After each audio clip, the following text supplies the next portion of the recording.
আপনার যুবক ছেলেটা সারা রাত 12টা 1টা পর্যন্ত কার সাথে কোন জায়গায় কোথায় ঘোরাঘুরি করলো, কি খাইলো, রাত নেশা মদ জুয়া এইগুলোর মধ্যে লিপ্ত হলো কিনা, এই বিষয়টা কি কোনোদিন আমরা নজর করছি?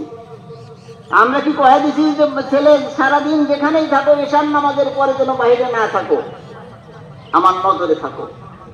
প্রথম কিছুদিন আমাদের কষ্ট হবে, কিন্তু এরা যদি সঠিক হয়ে যায় আমার বৃদ্ধ অবস্থায় তারা আমার সাথে বেয়াদবি করবে। আর এখনই যদি আমরা তাদেরকে শাসন না করি, এমন একটা সময় আসবে যখন আমার শাসন আর তার উপরে বসবে না। আর এই পর্যায়ে আইসেই গেছে। আজকে যে আমাদের যুবক ভাইরা তোমরা যারা এখানে আছো, তোমাদের যে চুলের অবস্থা, যে কাপড়ের অবস্থা, তাতে কি মনে হয় তুমি একটা ভদ্র ছেলে? তোমার বাবা একটা ভদ্র মানুষ, এই কথা কি কেউ বলবে?